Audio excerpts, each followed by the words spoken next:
नमस्कार दोस्तों, मैं आलोक व्यास आदिशक्ति आईएएस अकेडमी में आप सबका आज फिर स्वागत करता हूं।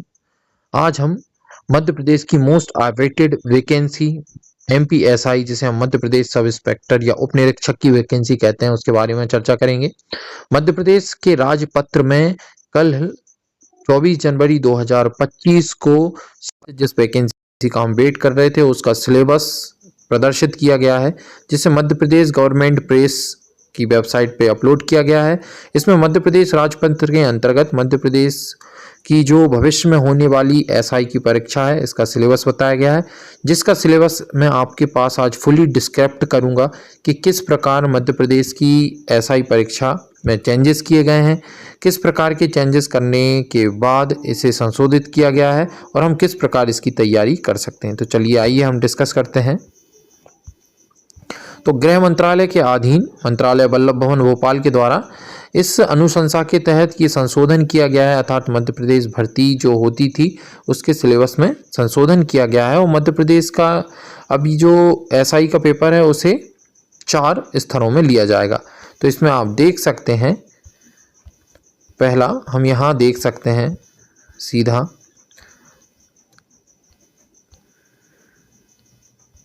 लिखित परीक्षा जिसे हम प्रारंभिक परीक्षा कहते हैं। तो इसके तहत बहुविकल्पी प्रश्नों को पूछा जाएगा कि बहुविकल्पी प्रश्नों पर प्रारंभिक परीक्षा आयोजित की जाएगी और इसमें कोई ऋणात्मक अंक नहीं होंगे। प्रारंभिक परीक्षा में प्राप्त अंकों की अंतिम चयन में कोई प्रासंगिकता नहीं होगी, अर्थात प्री के जो नंबर रहेंगे वो आपके मेंस में नहीं शामिल होंगे, यह केवल क्वालिफाइंग नेचर का होगा। अर्थात प्रारंभिक परीक्षा केवल क्वालिफाइंग होगी, आपका फाइनल सिलेक्शन जो होगा मेंस, फिजिकल और इंटरव्यू के नंबर से बनेगा। तो इसमें देखें आप कि प्रारंभिक परीक्षा जिसकी अवधि 2 घंटे होगी, निम्नलिखित विषयों में 100 प्रश्न पूछे जाएंगे। इसमें हिंदी भाषाई बोध, अंग्रेजी भाषाई बोध, विश्लेषणात्मक क्षमता, इतिहास, भूगोल, विज्ञान, नागरिक शास्त्र या हम कह सकते हैं सोशोलॉजी और समाजशास्त्र इसमें रहेंगी कुछ शामिल, बुनियादी कंप्यूटर ज्ञान, तर्क संगत और करंट अफेयर्स। तो हम मोटे तौर पर कह सकते हैं कि हर सेक्शन से यदि 10 क्वेश्चन आए तो इस प्रकार 10 सेक्शन से 100 क्वेश्चन रहेंगे आपके और यह प्रारंभिक परीक्षा रहेगी और इसके अंतर्गत हमें इसे क्वालिफाई करना रहेगा। हर एक कैटेगरी का अलग अलग कट ऑफ होगा और प्रारंभिक परीक्षा में जितने भी एमपीएसआई में तकनीकी और गैर तकनीकी पद आएंगे उन पदों के 10 गुना प्रारंभिक परीक्षा में पास किए जाएंगे, मेंस के लिए बुलाए जाएंगे। आगे देखें, दूसरा स्तर मुख्य परीक्षा का होगा जिसे हम लिखित परीक्षा, मुख्य लिखित परीक्षा कहते हैं। तो प्रारंभिक परीक्षा में चयन के बाद यह आयोजित होगी। मुख्य परीक्षा में 2 अलग अलग सत्रों में यह परीक्षा आयोजित की जाएगी, जैसा कि अनुसूची 4 में विनिर्दिष्ट किया गया है। आगे प्रत्येक प्रश्न पत्र अधिकतम 300 अंकों का होगा और जिसकी अवधि 2 घंटे होगी और ये जो प्रश्न पत्र होगा 300 अंकों का अधिकतम, ये 2 खंडों में होगा, 150 और 150। आगे देखें, तकनीकी परीक्षा प्रारंभिक परीक्षा में चयन के बाद अभ्यर्थियों को मुख्य परीक्षा के साथ साथ तकनीकी लिखित परीक्षा भी देनी होगी। मतलब यदि कोई कैंडिडेट यदि टेक्निकल और नॉन टेक्निकल दोनों को ही चुनता है तो नॉन टेक्निकल की और टेक्निकल की एक मुख्य परीक्षा तो होगी ही, साथ में नॉन टेक्निकल पदों के लिए अप्लाई करने वाले अभ्यर्थियों को एक तकनीकी विषय से संबंधित अलग एक पेपर देना होगा। तो इसमें आप देख सकते हैं, तो यहाँ पे बताया गया हुआ है पूरा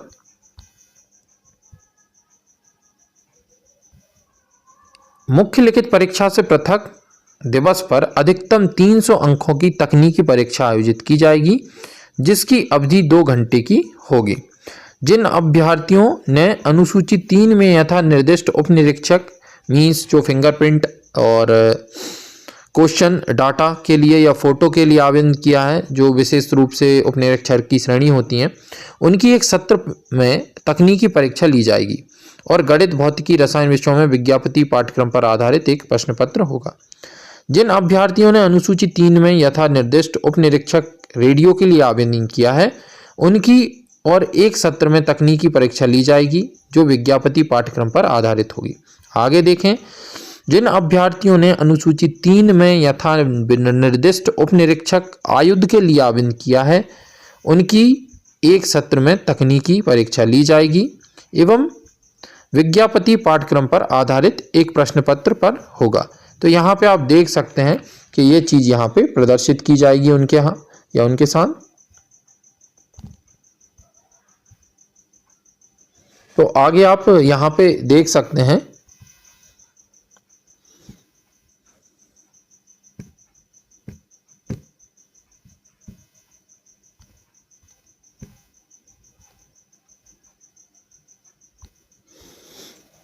आगे आप देखें कि प्रथम चरण की प्रारंभिक परीक्षा, यहाँ पे प्रथम चरण की प्रारंभिक परीक्षा में अभी प्राप्त किए गए अंकों के आधार पर गैर तकनीकी पदों जैसे सूबेदार, उप निरीक्षक और विशेष शस्त्र बल, जिला कार्यपालक बल के लिए तकनीकी पदों और इसके अलावा तकनीकी पदों के लिए पृथक पृथक प्रवीण सूचियां तैयार की जाएगी। दोनों की सिलेक्शन सूची अलग अलग होगी, जिसमें विज्ञापन में रिक्त पदों की संख्या से 10 गुना अधिक अभ्यर्थियों को वर्टिकल श्रेणी में, वर्टिकल श्रेणी मतलब ऊपर से नीचे के क्रम में, अनारक्षित, अन्य पिछड़ा वर्ग, अनुसूचित जाति, अनुसूचित जनजाति, आर्थिक रूप से कमजोर वर्ग जो होगा, इनके लिए द्वितीय चरण की परीक्षा आयोजित की जाएगी। तो द्वितीय चरण की परीक्षा के लिए बुलाया जाएगा इन्हें अनारक्षित महिलाओं एवं पुरुषों में अन्य पिछड़ा वर्ग, अनुसूचित जाति, अनुसूचित जनजाति, आर्थिक रूप से कमजोर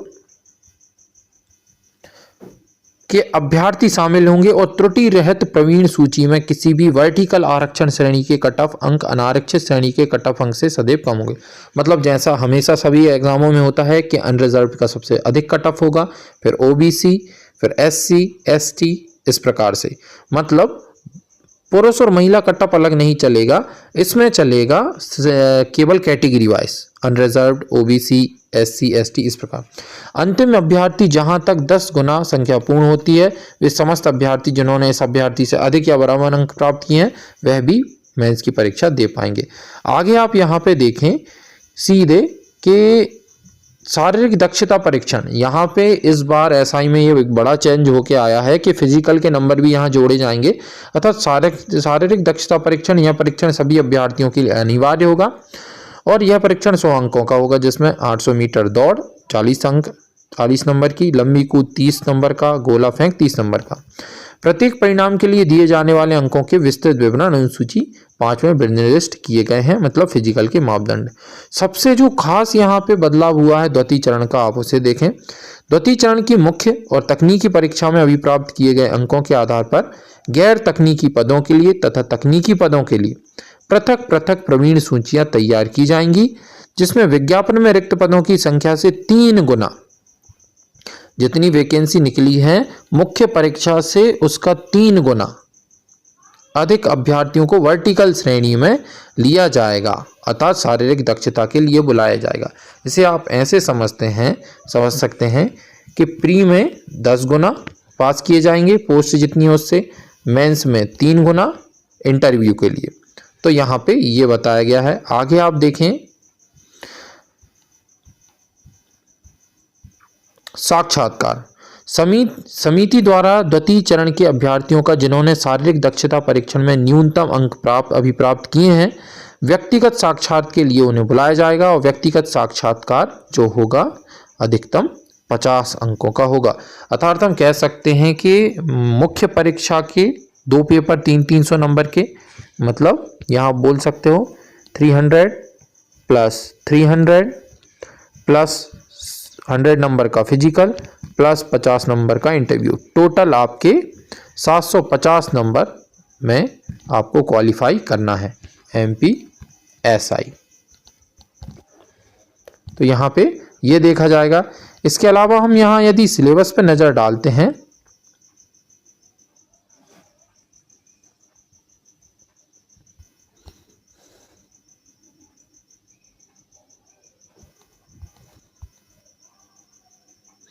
कि उपखंड का में अंक तथा शब्द 36 वर्ष के स्थान पर अंक तथा शब्द 38 वर्ष स्थापित किए जाएंगे।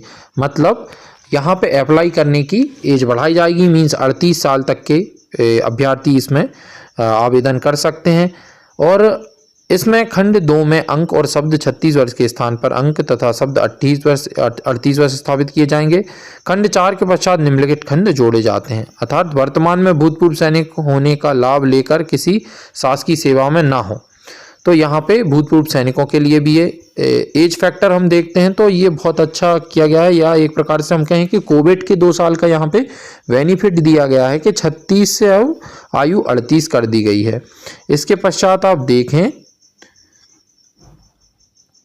कि आयु सीमा में स्थलीकरण के लिए एक से अधिक आधार हैं तो जो उसे उच्चतर आयु सीमा में सर्वोच्च लाभ देता है किसी एक आधार के लिए अनुज्ञात किया जाएगा अर्थात उसे प्रोत्साहन दिया जाएगा। यहाँ पे आप देखें कि उपलब्ध स्थलीकरण के अतिरिक्त होगी सभी वर्गों में उच्चतर आयु सीमा 45 वर्ष से अधिक नहीं होगी मैक्सिमम। तो हम यहाँ मान सकते हैं मिनिमम 38, मैक्सिमम 45, किसी भी वर्ग के इससे अधिक नहीं। तो अनुसूची 3 में दर्शाई गई विविध शैक्षणिक अर्हताओं को समाविष्ट करते हुए उच्चतर उपाधि प्राप्त अभ्यर्थी परीक्षा चयन के लिए पात्र होंगे। मतलब किसी भी विषय में आप क्या कर सकते हैं, ग्रेजुएट हों बस। यहाँ देखें मध्य प्रदेश लोक सेवा के जो उपबंध हैं इनके तहत अलग अलग रिलैक्सेशन एज में दिए जाएंगे, अलग अलग सूचियों के अंतर्गत दिए जाएंगे, किसी को 3 वर्ष, किसी को 5 वर्ष। यहाँ पे महिलाओं के लिए भी यहाँ पे देखें आप, महिला अभ्यर्थियों के लिए 35% आरक्षण हॉरिजॉन्टल एवं कंपार्टमेंट वाइज होगा। यदि चयन सूची में 35% महिलाएं मेरिट के आधार पर चयन सूची में जगह पाती हैं तो और अधिक आरक्षण नहीं दिया जाएगा, अर्थात महिला अभ्यर्थी उपलब्ध ना होने पर भी महिलाओं के लिए आरक्षित पद अनगिनत नहीं होंगे और ऐसी स्थिति में ये पद उसी श्रेणी के अन्य उपलब्ध अभ्यर्थियों से भरे जाएंगे। तो यहाँ पे ये कहा गया मीन्स महिलाओं के पद और किसी को नहीं दिए जाएंगे, महिलाओं श्रेणियों से ही भरा जाएगा। आगे आप देखें यहाँ पे, परंतु यहाँ पे देखें सीधी भर्ती के गैर तकनीकी पदों के लिए अंतिम प्रवीण सूची, मुख्य परीक्षा, शारीरिक दक्षता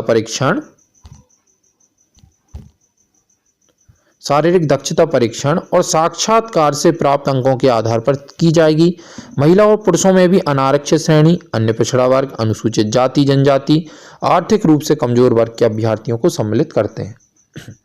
इसके अलावा आप देखें तो त्रुटि रहित प्रवीण सूची में किसी भी वर्टिकल आरक्षण श्रेणी और उसकी संबंधित क्षैतिज आरक्षण श्रेणियों के कट ऑफ अंक अनारक्षित श्रेणियां उसकी संबंधित क्षैतिज आरक्षण श्रेणी के कट ऑफ से अधिक नहीं होंगे, सदैव कम होंगे। तो ये तो नॉर्मली हर परीक्षा में होता है, परंतु केवल उन्हीं अभ्यर्थियों की नियुक्ति के लिए विचार किया जाएगा जिन्होंने शारीरिक दक्षता परीक्षण में न्यूनतम 30% अंक प्राप्त किए। मीन्स 100 नंबर में से फिजिकल में कम से कम 30 नंबर हमें प्राप्त करने हैं। तो यहाँ पे आगे आप देखें,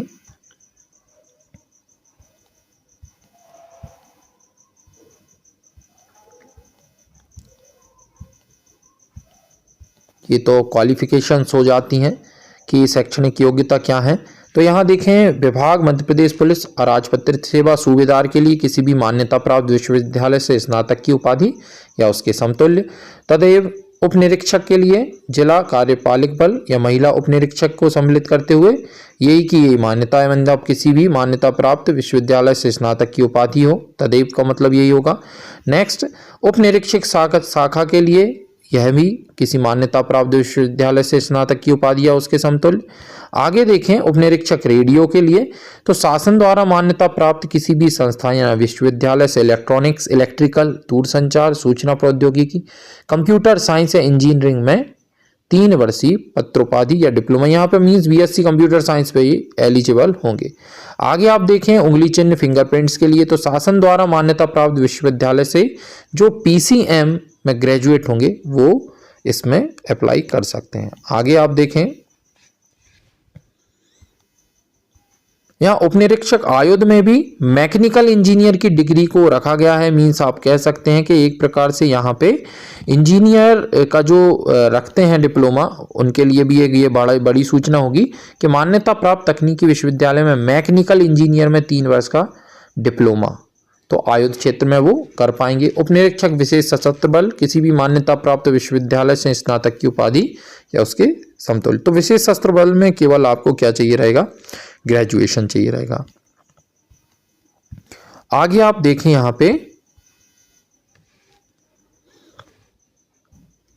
मध्य प्रदेश के भूतपूर्व सैनिक का जो नियम है 1985 की नियम 2 खंड का के अनुसार तृतीय श्रेणी के पदों पर आरक्षित रिक्तियों में नियुक्ति के लिए ऐसा भूतपूर्व सैनिक जिस पद के अंतर्गत वह भूतपूर्व सैनिक भी आता है, जिसने भारतीय सेना शिक्षा का विशेष प्रमाण पत्र या नौसेना या वायु सेना का तटस्थनीय कोई प्रमाण पत्र भी प्राप्त किया है, जिसने सशस्त्र बलों में 15 वर्ष से अन्य सेवा की हो, ऐसे पदों पर नियुक्ति के लिए विचार किए जाने का पात्र हो सकेगा, जिसके लिए विहित अनिवार्य शैक्षणिक अर्हता स्नातक है।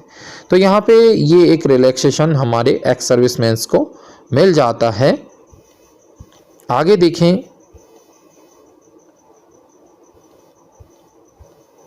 यहाँ सबसे खास जो होगा वो यहाँ पे आपका ये आ जाता है इनका सिलेबस, जो मोस्ट इम्पोर्टेंट है और आज का खास जो इस वीडियो का कारण है मेरे बनाने का, क्योंकि बच्चे डिकोड नहीं कर पा रहे हैं इस सिलेबस को, तो डिकोड करें। यहाँ पे एमपीपीएससी की जो तैयारी कर रहे हैं उन बच्चों के लिए एक प्रकार से स्वर्णिम अवसर है, क्योंकि एमपीपीएससी का आधे से ज़्यादा डाटा इस पेपर में रख दिया गया है। तो यहाँ आप देखें प्रश्न पत्र में जो है प्रश्न पत्र योजना में प्रथम प्रश्न पत्र समय 2 घंटे रहेगा, अधिकतम अंक 300, 2 खंड रहेंगे। अब प्रथम खंड देखें तो प्रत्येक खंड यहाँ पे 150 अंक का होगा। प्रत्येक खंड में वस्तुनिष्ठ प्रश्न पूछे जाएंगे और सभी प्रश्न अनिवार्य होंगे। सबसे बड़ा बात यह है कि गलत उत्तरों के लिए ऋणात्मक। अब देखिए कई बड़े इंस्टीट्यूटों के द्वारा यह बताया जा रहा है, ये उनकी भूल है या मैं कह नहीं सकता क्या रीज़न है, कि उन्होंने ये बार बार कहा कि प्रत्येक खंड में वस्तुनिष्ठ प्रश्न पूछे जाएंगे, सभी प्रश्न अनिवार्य होंगे। तो वो लोग ये बार बार स्टूडेंट्स को बता रहे हैं कि सभी प्रश्न अनिवार्य होंगे, मतलब स्टूडेंट को नेगेटिव मार्किंग होते हुए भी होने के बावजूद भी पूरे प्रश्न हल करना है। तो देखिए इस का मतलब ये नहीं है, ये यहाँ आयोग ने ये बात नहीं बोली है। सभी प्रश्न अनिवार्य होंगे का मतलब ये है कि किसी भी प्रश्न का कोई अन्यथा क्वेश्चन नहीं दिया गया। जैसे 10th-12th में दिया जाता है कि या में या अथवा में कोई क्वेश्चन, ऐसे क्वेश्चन नहीं दिए जाएंगे। और यहाँ पे इसका मतलब ये नहीं है कि आपको 100 क्वेश्चन दिए गए, 100 क्वेश्चन में से आपको 80 करना है या 60 करना है या 40 करना है। यहाँ पे वो बोल रहे हैं कि 100 के 100 क्वेश्चन कर सकते हैं आप, और 100 क्वेश्चन करना अनिवार्य है, ये बोल रहे हैं वो, ना कि ये बोल रहे हैं कि किसी क्वेश्चन को आप 100 में से 60 कर सकते हैं, 80 कर सकते हैं। तो यहाँ पे नॉर्मली हर क्वेश्चन में मीन्स पीएससी के परीक्षा में भी आप देखेंगे ऊपर लिखा रहेगा सभी प्रश्न अनिवार्य होंगे। तो यहाँ पे मतलब ऐसा नहीं है कि कोई प्रश्न आप ना करें, वो ऐसा अनिवार्य नहीं है, गैर अनिवार्य नहीं है, सभी प्रश्न अनिवार्य होंगे। तो इसका मतलब ये नहीं है कि सभी को अटेम्प्ट करना ही है भाई, नेगेटिव मार्किंग है, जो आप छोड़ना चाहें वो क्वेश्चन छोड़ भी सकते हैं, तो उसके नंबर नहीं कटेंगे छोड़ने पर। बस ये एक नॉर्मल शब्द है कि अनिवार्य मतलब सभी प्रश्न किए जा सकते हैं। सबसे बड़ा फैक्ट यहाँ आता है कि दोनों पेपर में गलत उत्तरों के लिए ऋणात्मक अंक होंगे। ये एक प्रकार से एक्यूरेसी भी बढ़ाएगा, और जो बच्चे या जो एस्पिरेंट तुक्का लगा के पास होते हैं उनके लिए भाई ये एक गंभीर समस्या बनेगी। लेकिन हाँ, जो एस्पिरेंट काफ़ी समय से एमपीएसआई की प्रिपरेशन कर रहे हैं, सच में पढ़ने वाले हैं, जेन्युइन हार्ड वर्कर्स हैं, उनके लिए ये बहुत बड़ा अवसर है, क्योंकि यहाँ ये गलत उत्तरों मीन्स नेगेटिव मार्किंग ही जो सच्चे एस्पिरेंट को आगे लेके जाती है। आगे आप देखें द्वितीय प्रश्न पत्र द्वितीय, यह भी जो है 2 घंटे में होगा, अधिकतम 300 अंक, 2 खंड होंगे और हर एक खंड 150 अंक का होगा। तो इसमें भी सेम है कि वस्तुनिष्ठ प्रश्न पूछे जाएंगे, सभी प्रश्न अनिवार्य होंगे, गलत उत्तर के लिए ऋणात्मक अंक दिए जाएंगे। अब यहाँ देखें आप खंड खा, यह भी जो है यहाँ पे प्रथम प्रश्न हो गया, ये द्वितीय प्रश्न हो गया और द्वितीय प्रश्न का खंड आ हो गया। अब खंड बा देखें तो यहाँ जो प्री में मैथ और रीजनिंग से आपको छुटकारा मिला था, यहाँ पूरी कसर निकाल दी गई है आपकी खंड खा में, और तर्क शक्ति और डाटा निर्वाचन यहाँ दिया गया है। वस्तुनिष्ठ प्रश्न पूछे जाएंगे, सभी प्रश्न अनिवार्य होंगे। ये मीन्स एक्चुअल में आपकी रीजनिंग की बात हो रही। दूसरा, गलत उत्तर के लिए ऋणात्मक अंक दिए जाएंगे, कैलकुलेटर की अनुमति नहीं होगी। तो तर्क शक्ति और डाटा निर्वाचन यहाँ दिया जाएगा आपको खंड खा में। आगे आप देख सकते हैं पाठ्यक्रम, तो प्रश्न पत्र एक सामान्य अध्ययन होगा, मतलब प्रश्न पत्र के जो पाठ्यक्रम है 2 प्रश्न पत्र, उनमें एक सामान्य अध्ययन है खास आपका 300 अंक का है। इसका हम यहाँ पे डिटेल से डिस्क्रिप्ट कर सकते हैं, पूरा सिलेबस दिया हुआ है। तो पहला जो पेपर आपका इतिहास और Bharatiya Samaj, history and Indian society, 150 अंक। तो आप देखेंगे तो बिल्कुल एमपीपीएससी और आईएएस के आपको यहाँ पे टॉपिक्स मिल जाएंगे। तो जो बच्चे यूपीएससी या एमपीपीएससी की प्रिपरेशन कर रहे हैं वो इजीली इसे कर सकते हैं। जैसे डिकोड करते हैं, फर्स्ट देखें हड़प्पा सभ्यता भारतीय इतिहास में, मौर्य साम्राज्य, गुप्त साम्राज्य, राजा हर्षवर्धन, 11वीं शताब्दी से 11वीं से 14वीं शताब्दी तक के उपमहाद्वीप में आए भारतीय यात्री हैंसांग, फायान, ये सभी जो हैं आए और विजयनगर की यात्रा पे आए जो हैं वो सभी आ जाएंगे। उपमहाद्वीप में आए यात्रियों द्वारा किए गए सामाजिक जीवन के विवरण के इब्न बतूता, आप इब्न बतूता के बारे में पूछ सकते हैं, फायान के बारे में, हैंसांग के बारे में पूछ सकते हैं। इसके बाद बारबोसा के बारे में पूछ सकते हैं, नूतन के बारे में पूछ सकते हैं, निकीतन के बारे में पूछ सकते हैं। इसके अलावा आप देखेंगे तो जितने भी स्कॉलर्स आए हैं, इसके बाद आपके अलबरूनी के बारे में पूछ सकते हैं, तो तहकीक हिंद के बारे में पूछ सकते हैं। तो जितने भी स्कॉलर्स हुए उनके बारे में, उनकी यात्रा विवरण के बारे में पूछा जा सकता है। दूसरा, भक्ति सूफी परंपराओं के बारे में पूछा जाएगा, विजयनगर साम्राज्य के बारे में पूछा जाएगा, मुगल साम्राज्य के बारे में पूछा जाएगा, ईस्ट इंडिया कंपनी और भारत में उपनिवेशवाद पूछा जाएगा, 1857 का विद्रोह मध्य प्रदेश के संदर्भ में विशेष रूप से पूछा जाएगा। इसके अलावा आप देखेंगे तो उपनिवेशिक नगरीकरण तथा नगर योजनाएं, महात्मा गांधी और राष्ट्रीय आंदोलन मतलब गांधीयन योग पूछा जाएगा। फिर राष्ट्रीय आंदोलन और संविधान का निर्माण किस प्रकार हुआ। आगे आप देखें तो स्वतंत्रता के बाद देश के भीतर जो सम्मेलन हुए या जो घटनाक्रम हुआ वो, और भारत के राज्यों का भाषाई आधार पर पुनर्गठन।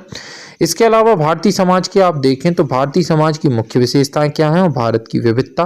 तो ये एक आप मान सकते हैं सोशोलॉजी का टॉपिक है और आईएएस में भी आता है, जिसे वहाँ से यहाँ रखा गया है। इसके अलावा देखें तो भारत एवं मध्य प्रदेश की जनसंख्यांकिकी मीन सेंसेक्स के आंकड़े, मध्य प्रदेश की जनजातियाँ जो पहले से ही एमपीपीएससी में हैं।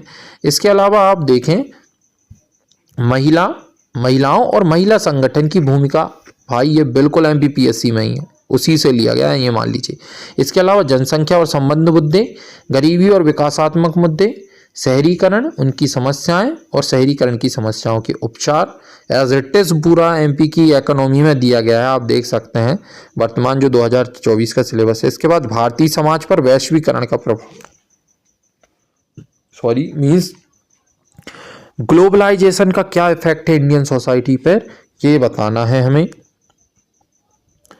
तो यहाँ पे आगे आप देखें नेक्स्ट जो भाग खा आता है कि शासन, संविधान और राजनीति, सामाजिक न्याय और विधान, मींस पॉलिटी भी आ गई, यहाँ पॉलिटी भी आ गई, कॉन्स्टिट्यूशन भी, ई गवर्नेंस भी एंड सोशल जस्टिस एक्सेट्रा यहाँ पे आ गया। तो फर्स्ट आप देखें देन भारतीय संविधान मींस इंडियन कॉन्स्टिट्यूशन में क्या आ जाता है, ऐतिहासिक आधार, historical background, development of Indian constitution, then features of Indian constitution, evident of Indian constitution and also the some major and important articles and the structure, basic structure of Indian constitution. तो यहाँ भारतीय संविधान में उसका ऐतिहासिक आधार, भारतीय संविधान का विकास या संवैधानिक विकास, इसकी वीडियो भी हमारे चैनल पर उपलब्ध है और धीरे धीरे आपको एमपीएसआई के हर एक टॉपिक पर इस चैनल पे मैं फ्री में वीडियो दूंगा, तो आपको बिल्कुल परेशान होने की ज़रूरत नहीं है।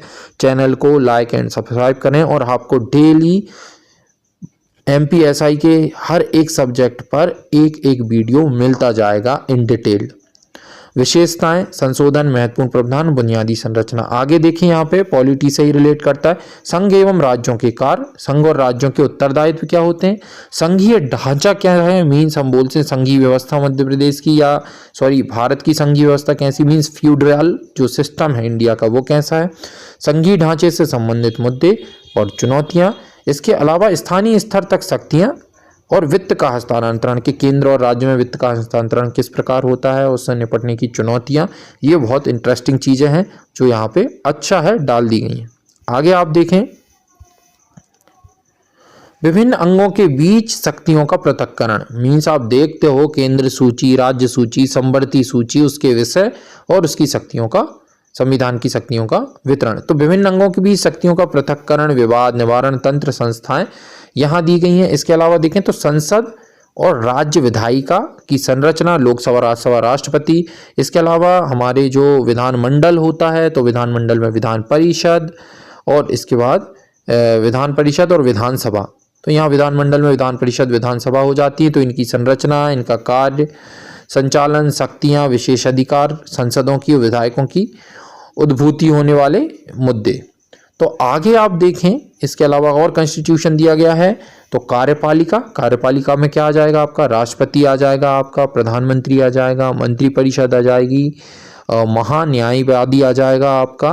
तो ये और राष्ट्रपति के साथ उपराष्ट्रपति आ जाएगा। तो ये कार्यपालिका के 5 तत्व आ जाएंगे, पांचों हम डिटेल से पढ़ेंगे। कार्यपालिका, न्यायपालिका की संरचना, संगठन, न्यायपालिका मीन्स कोर्ट, हमारे उच्चतम न्यायालय, उच्च न्यायालय किस प्रकार कार्य करेंगे, सरकार के विभिन्न मंत्रालय विभाग, उनके प्रेशर समूह, ग्रुप्स जो हैं, औपचारिक अनौपचारिक संघ मीन्स जो यूनियन या आयोग बने हुए हैं, कमीशंस, औपचारिक मीन्स गवर्नमेंट और नॉन गवर्नमेंट, और राजनीति में उनकी भूमिका क्या होती है, यहाँ ये पढ़ेंगे। इसके अलावा देखें, केंद्र और राज्यों द्वारा आबादी के कमजोर वर्गों के लिए जो कल्याणकारी योजनाएं चलाई गई हैं या चलाई जा रही हैं, खास यहाँ SDG आ जाएंगे, आपके सस्टेनेबल डेवलपमेंट गोल्स आ जाएंगे। इसके अलावा केंद्र सरकार और राज्य सरकार के द्वारा SC ST या अनुसूचित जातियों के लिए, या मध्य प्रदेश की विशेष रूप से पिछड़ी अनुसूचित जनजातियों के लिए, या कमजोर वर्गों के लिए, या महिलाओं के लिए कौन कौन सी कल्याणकारी योजनाएं चलाई जाती हैं यहाँ या चलाई गई हैं, यहाँ पे ये पूछा जाएंगे। इसके अलावा इन वर्गों की सुरक्षा और बेहतरी के लिए क्या क्या उपबंध किए गए हैं, कानून में कौन कौन से तंत्र बनाए गए हैं, संस्थाओं निकाय हैं, जैसे SC ST आयोग, OBC आयोग, और बाल सुरक्षा आयोग, महिला सुरक्षा आयोग, ये इस प्रकार के क्वेश्चन आएंगे। इसके बाद फिर इकोनॉमी से रिलेट क्वेश्चन आ जाता है, गरीबी और भुखमरी से संबंधित मुद्दे, तो हमें ये बताना रहेगा। तो ये यहाँ पे आपका MPSI मेंस का एक पेपर यहाँ खत्म होता है। अब हम दूसरे पेपर के सिलेबस को डिस्कस करते हैं। यहाँ पे आप देखेंगे तो प्रश्न पत्र 2 सामान्य अध्ययन है, ये भी भाग 1 में क्या दिया गया। तो सबसे पहले करंट अफेयर्स मीन्स प्रौद्योगिकी, आर्थिक विकास, पर्यावरण और आंतरिक सुरक्षा से रिलेटेड पूरा करंट अफेयर्स दिया जाएगा, पहला ही सेक्शन है करंट अफेयर्स। दूसरा विज्ञान प्रौद्योगिकी मीन्स साइंस और टेक से रिलेटेड क्वेश्चन यहाँ दिए जाएंगे, विकास एवं अनुप्रयोग और रोजमर्रा के जीवन पर इसका प्रभाव। ये सीधा ही MPPSC के मेंस के 3rd पेपर साइंस से उठा लिया गया है। इसके अलावा IAS में भी 2nd 3rd पेपर में साइंस एंड टेक के रूप में ये दिया गया है। तो बिल्कुल हिचकिचाए नहीं, हमारे इस चैनल पे आपको पूरी वीडियो मिलेंगी। इसके अलावा देखें सूचना प्रौद्योगिकी, अंतरिक्ष, computer, robotics, nano technology, biotechnology, artificial intelligence, बौद्धिक संपदा अधिकारों से संबंधित विषयों के संबंध में जागरूकता। तो ये सभी विषयों से संबंधित क्वेश्चन आपके आएंगे। इसके अलावा देखें इकोनॉमिक एनवायरनमेंट या इकोलॉजी में संरक्षण, कंजर्वेशन, जंगलों के, पर्यावरण प्रदूषण, क्षरण, पर्यावरण प्रभाव का आकलन आदि यहाँ पे ये दिए जाएंगे। इसके अलावा आप देख सकते हैं भारतीय अर्थव्यवस्था तथा योजनाएं मीन्स प्रथम सकल घरेलू उत्पाद हुआ, NNP हुआ, GDP हुआ, NNP हुआ। इसके अलावा प्राथमिक क्षेत्र, द्वितीयक क्षेत्र, तृतीयक क्षेत्र, इनकी भूमिका, बजट, ये सब इसमें आ जाएंगे। तो भारतीय अर्थव्यवस्था और योजना, संसाधनों को जुटाने, प्रगति, विकास तथा रोजमर्रा से संबंधित विषय। तो मतलब एक बेसिक इकोनॉमी का यहाँ वो रिक्वायर कर रहे हैं, आपको आना चाहिए। इसके अलावा देखें नवीन तकनीकी जैसे सूचना और संचार तकनीक, तो यहाँ आप बोल सकते हैं इंफॉर्मेशन एंड टेक्नोलॉजी के अलावा इंफॉर्मेशन एंड कम्युनिकेशन टेक्नोलॉजी को पूछ रहे हैं कि नवीन तकनीकी जैसे सूचना और संचार तकनीकी क्या है, सुदूर संवेदन क्या है मीन्स रिमोट सेंसिंग क्या है, आंतरिक सुरक्षा क्या है। इसके बाद GIS, GPS, जैव प्रौद्योगिकी, बायोटेक्नोलॉजी, नैनो टेक्नोलॉजी, पुलिसिंग क्या हो जाता है। फिर इसके बाद ट्रैफिक, यातायात, स्थानिक नियोजन्स क्या है आपके, ग्रह कीड़ा आदि के क्षेत्र में इनके अनुप्रयोग। तो इन तकनीकों के अनुप्रयोग क्या होते हैं, तो ये पूरे question science and techs and information and communication technology के आते हैं आपके। इसके अलावा आप देखें तो ज्योग्राफी का एक सेक्शन ये भी MPPSC से सीधा उठा लिया गया है, परंपरागत और गैर परंपरागत और नवकरणीय ऊर्जा स्रोत। इसके अलावा लोकतंत्र में पुलिस सेवाओं की भूमिका, भाई ये एक नया सब्जेक्ट यहाँ जोड़ा गया है, लोकतंत्र में पुलिस सेवाओं की भूमिका, किंतु ये आपको एमपीपीएससी में एथिक्स में मिल जाता है, तो घबराने की बात नहीं है, यहाँ हम देंगे आपको इसका पूरा मटेरियल।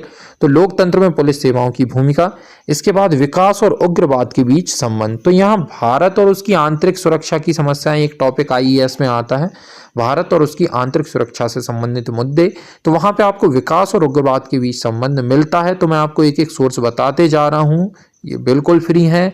कभी आपको कोई डाउट पूछना है तो आप मेरी लिंक पे या मेरे चैनल पे मेरा नंबर दिया हुआ है, आप सीधे बात कर सकते हैं।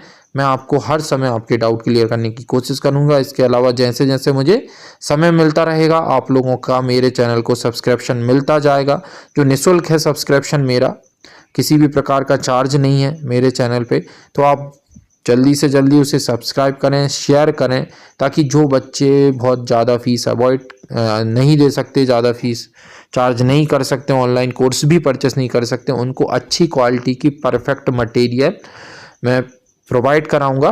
तो आप लोगों से मुझे बस सपोर्ट चाहिए, तो इसके लिए कोशिश करें, शेयर करें, लाइक करें, सब्सक्राइब करें। आगे देखें यहाँ पे आंतरिक सुरक्षा, ये देखिए जो मैं कह रहा था, आंतरिक सुरक्षा के लिए चुनौती उत्पन्न करने वाले बाह्य राजकीय एवं गैर राजकीय कारकों की आंतरिक सुरक्षा की चुनौतियों को उत्पन्न करने में भूमिका, कि बाह्य राजकीय कार्य कौन से हैं, ऐसे कारक जो हमारी आंतरिक सुरक्षा को खतरा देते हैं। दूसरा, गैर राजकीय कारकों की आंतरिक सुरक्षा की चुनौतियां क्या हैं, कि गैर राजकीय कारकों की आंतरिक सुरक्षा की चुनौतियों को उत्पन्न करने में भूमिका क्या है, बाह्य कारकों की और गैर राजकीय कार्यों की।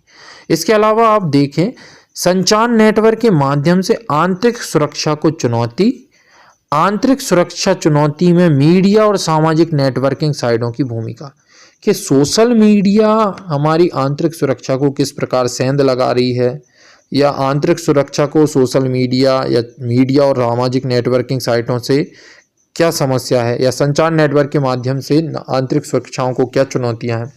इसके अलावा आंतरिक सुरक्षा चुनौतियों में मीडिया और सामाजिक नेटवर्किंग साइटों की क्या भूमिका है। साइबर सुरक्षा जो बढ़ रहा है, साइबर क्राइम, तो साइबर सुरक्षा की बुनियादी शर्तें क्या हैं, बुनियादी बातें क्या हैं, धन शोधन और इसे रोकना, ब्लैक मनी को हम कैसे रोक सकते हैं।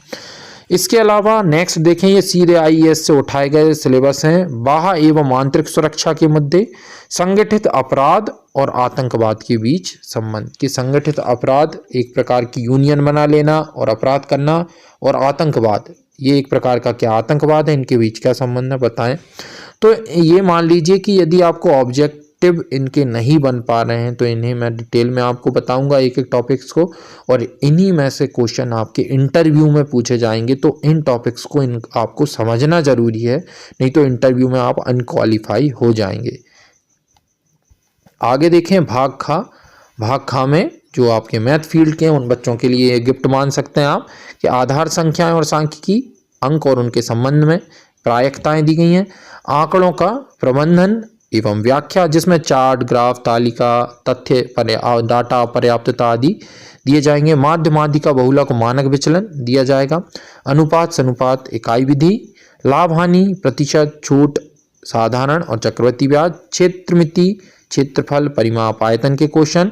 इसके अलावा आप देखेंगे तो रीजनिंग आएगी आपकी, तार्किक शक्ति, विश्लेषणात्मक क्षमता और समस्या समाधान, डिसीजन सॉल्विंग। तो यहाँ पे देख रहे हैं कि एक छोटा सा पोर्शन बड़ा प्यारा सा इन्होंने मैथ का दिया हुआ है। इसके अलावा आप देखेंगे तो रीजनिंग ज़्यादा दी गई है, रीजनिंग एबिलिटी को इन्होंने ज़्यादा डिमांड की है, जो ज़रूरत भी होती है पुलिस को। तो यहाँ पे मैंने आपको पूरा आज एमपीपीएससी मेंस का पूरा सिलेबस डिक्टेट किया है। फिजिकल का डिक्टेट करने की ज़रूरत नहीं है, मैंने ऊपर ही बता चुका। 3 इवेंट्स हैं, 800 मीटर रनिंग है, शॉर्ट पुट थ्रो है, लॉन्ग जंप है। जिन इवेंटों में आपके 40 नंबर जो हैं रनिंग में हैं, 30 आपके शॉर्ट पुट थ्रो में हैं और 30 आपके लॉन्ग जंप में हैं, जिनमें मिनिमम आपको 30 नंबर लेने हैं। ठीक, लेकिन सबसे बड़ा जो पहाड़ है आपका मेंस होगा, क्योंकि मेंस का एक ब्रॉड आपका सिलेबस है। और मैं यहाँ आपसे इस प्लेटफॉर्म के द्वारा आपको इस एमपीपीएससी प्री और मेंस एमपीएसआई के इस प्री और मेंस के पेपर की पूरी प्रिपरेशन कराऊंगा। तो याद रखिएगा, चैनल्स पे बने रहिएगा। आपकी डिमांड आएगी, कमेंट्स आएंगे तो मैं हर एक सब्जेक्ट पे MPSI के जो मेंस के सभी सब्जेक्ट दिए, एक एक सब्जेक्ट पे आपको रोज़ एक एक वीडियो देता रहूँगा और जिससे